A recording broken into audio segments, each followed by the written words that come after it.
Hi and welcome to my tutorial on creating a blurry or bokeh background. I've laid out a few pastels to get me going, mostly shades of yellowy green. As always, you can see my full materials list in the video description. I photographed this tree line thinking it would make a good backdrop for something. As this photo wasn't out of focus, I've added a blur filter in Photoshop, which you can see instantly gives that bokeh appearance I'm after. To be honest, I'm only using the photo for inspiration. It doesn't have to be exact, I just want some nice colours and shapes to work from. My first task is to roughly mark in where I want the main tree shapes. I'm using the side of a Faber Castell black pastel, which I'll also use to block in the dark areas. If you've seen my tutorials, you'll know I try to use real-time footage to show you a technique. Then I'll speed up through the repetitive sections. This background took about 2 hours to create, but I'm hoping I can show you enough in this 20-minute video to give you the techniques to build up something similar.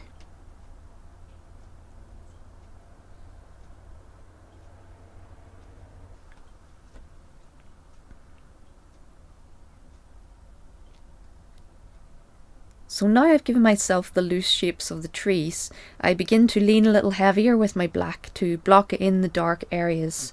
If you want to create real depth in your work, you need a wide tonal range.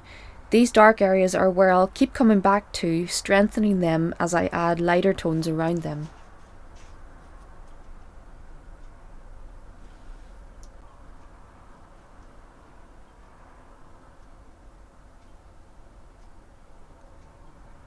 The key to working on the velour paper I use is making sure the layers are well stuck to the paper by rubbing lower layers in.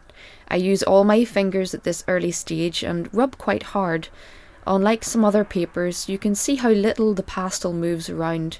It takes several thin layers before you can really push and blend on velour. The next while is spent on creating a nice soft tone for the sky.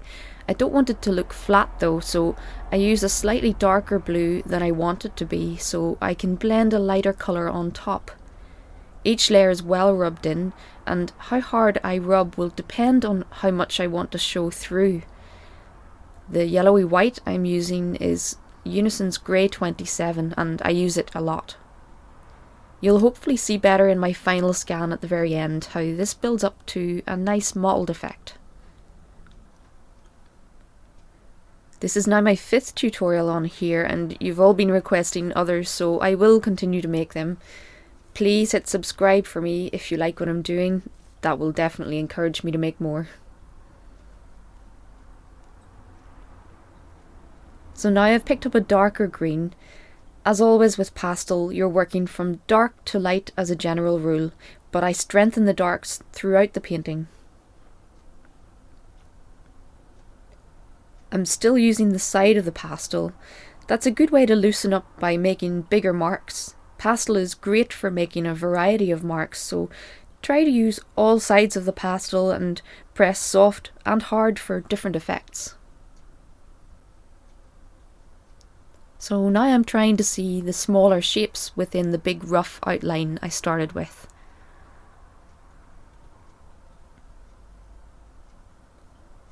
I'm not being fussy at this stage, it's the top layers that add the definition.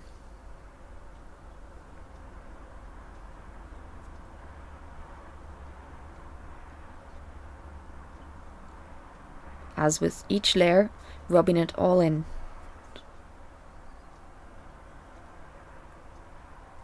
As well as the greens, there are many brown and orange tones throughout the trees, so I'm bringing in a darker mid-tone brown.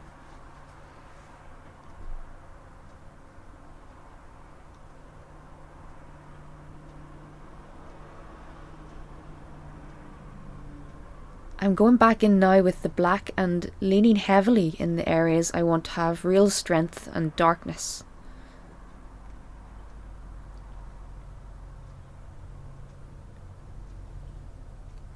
This piece came together from a photography trip to Parkinor Forest in Northern Ireland, where I'm from. The fallow deer there have an eerie beauty about them and the surroundings are pretty amazing too. I love this standoff between the two young bucks and the doe, and you can actually watch this whole piece develop in my full speed painting video if you visit my channel.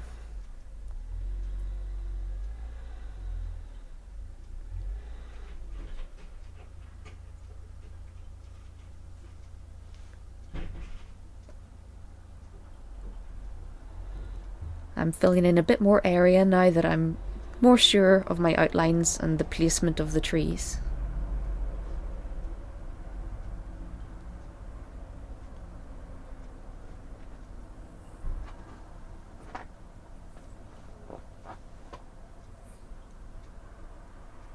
I'm still only on the dark tones. If I go too light too soon, they won't have any depth.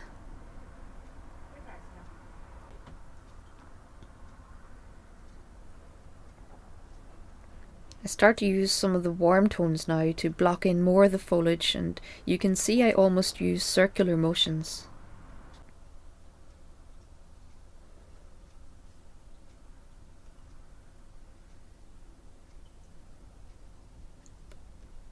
This lovely zingy green is used a lot.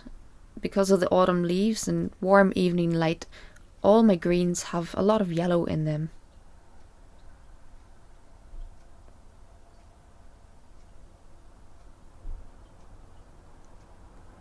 I start to soften that top line of the trees and mark in some mid-tone green on top of my darks.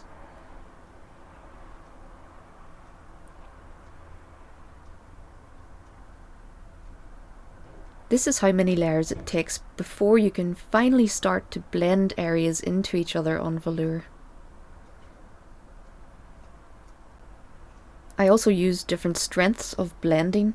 Here I'm really pressing hard as I want that top edge to almost melt into the sky. The key with bokeh backgrounds is no hard lines.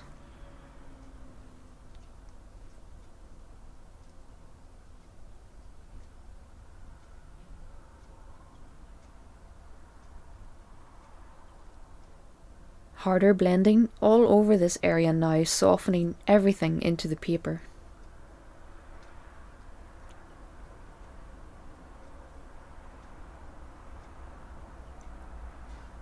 Starting to work up this tree a little. Sometimes I work pictures all over, especially backgrounds, but at this stage I'm still choosing some colours and seeing what works.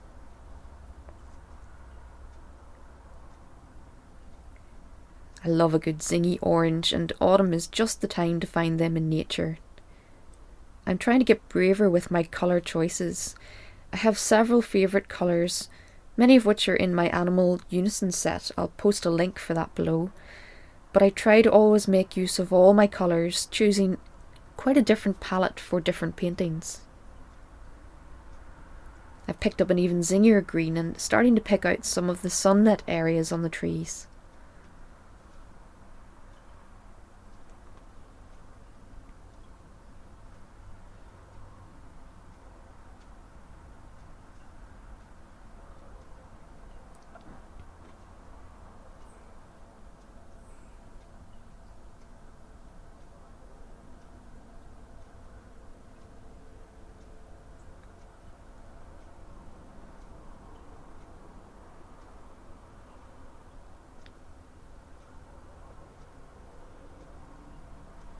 Here I've picked up a large Terry Ludwig pastel for a different dark shade to strengthen with. I have their dark range and they work lovely alongside the Unisons.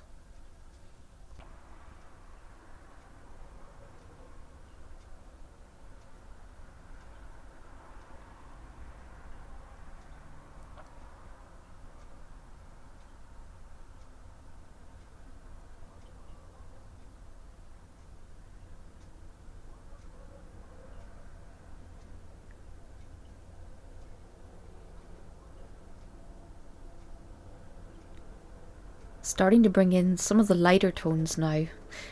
Nice light warm oranges, and I'm making a different dragging mark. The more random you can be with your marks on foliage, the better. I try to change the direction of the pastel slightly and really use the shape of the end of the pastel to make the marks.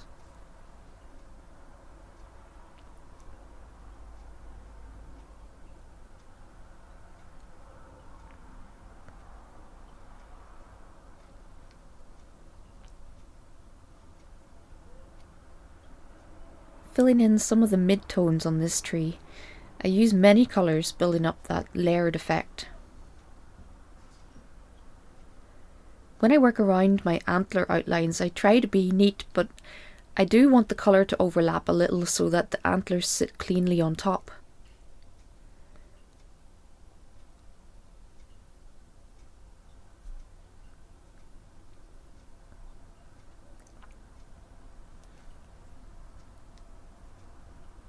Lots of blending again with reasonable force. It can be a bit of a workout on a larger piece like this.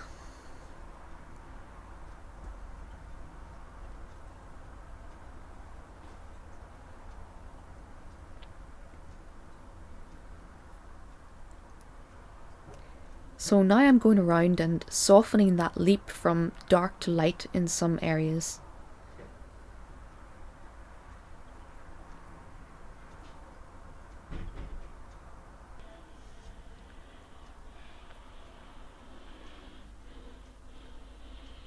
I'm also starting to think about where some of the strongest highlights will be.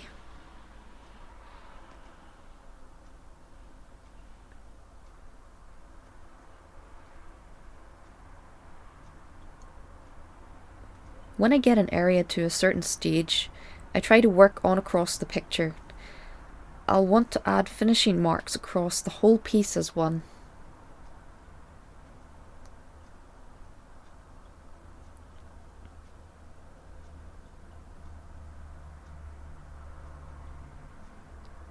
Again now, different directions of strokes, a bit like lightly cross-hatching with the side of the pastel. Some of the marks will depend on the paper you're using, so you need to experiment and see what suits your paper, as well as your own style.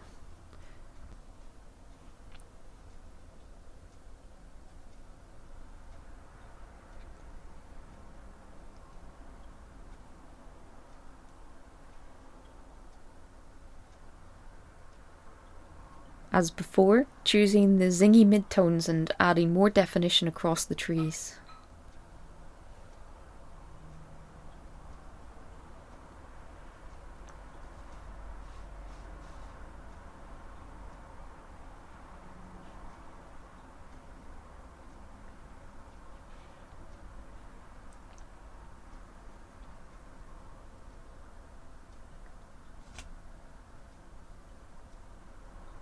I strengthen and add more shape to this dark area before blending all that together. The great thing about the velour paper is how soft it is to work on. When I used the sandier papers, my fingertips were always sore.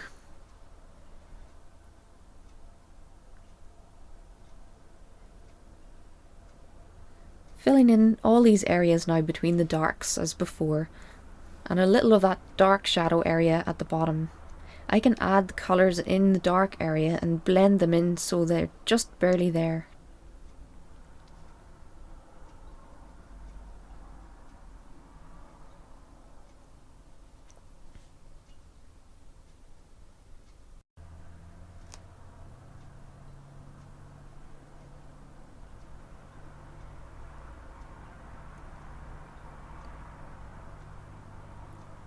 At this stage, I think it starts to look more 3D, and it's often when I strengthen those dark areas, pushing the lightest and the darkest tones further apart.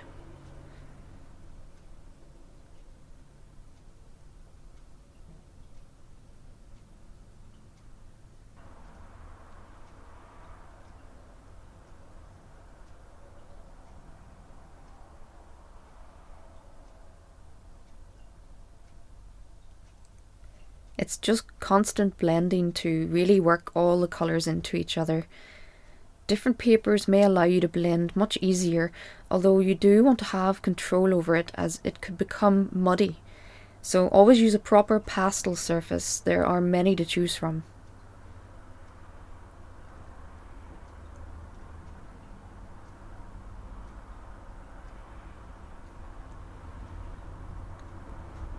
I'm really not looking it to be exactly like the photograph. The blurry aspect gives me more freedom to simplify and choose what I want to include.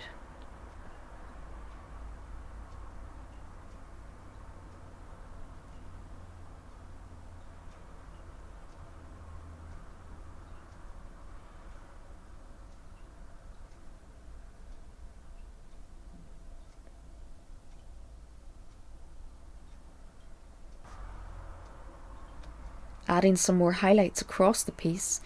The light is coming from the right, so I want the right side of each section to be the brightest.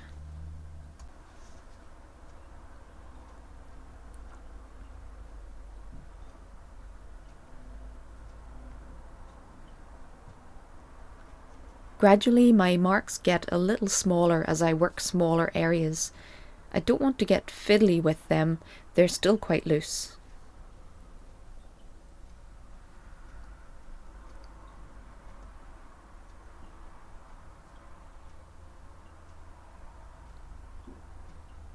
Softening every edge, mostly using the mid-tone colours to do that.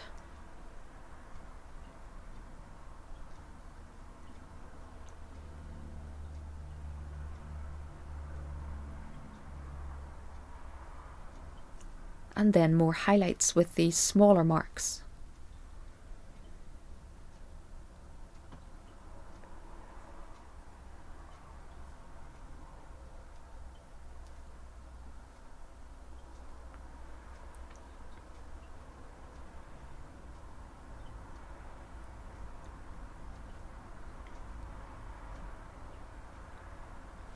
As always, I'm keen to hear your thoughts on my videos and any requests you have. Don't forget to check out the other short tutorials in this series so far. This piece was actually painted in my studio when I lived in Belfast. I loved this workspace and had a great view of the city from my desk. It's actually the scene on the opening credits of all my videos. While I make this video, I'm touring in a motorhome around Europe. Painting continues as normal, but now my studio is quite mobile. I'm hoping to give you a video tour of that very soon.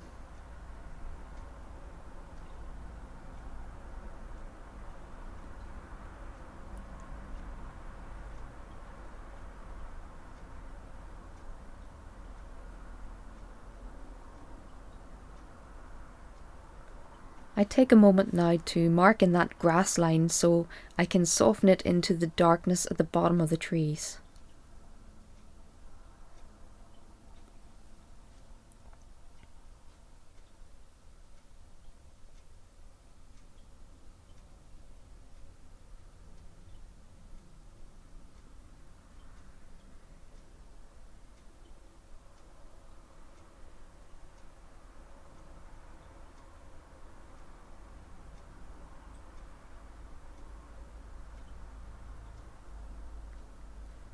Now some of the highlights on this right side. The same smaller marks as before, using the shape of the pastel.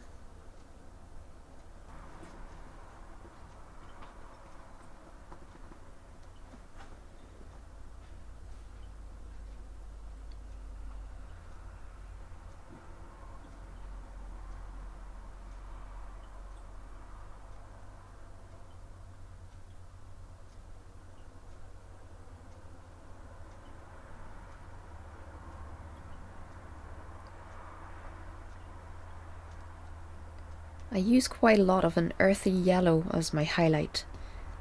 This works really well with the olive greens and keeps the tone warm. Well, I'm nearing the end now. Sometimes the hardest part is knowing when to stop. The last thing I want to do with a blurry background is lose the softness and that lack of detail. I hope this has been helpful. I know backgrounds are a sticking point for a lot of artists.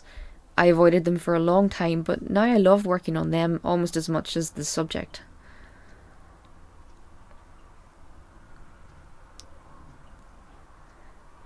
Thanks for watching. Please subscribe for more, and happy pasteling.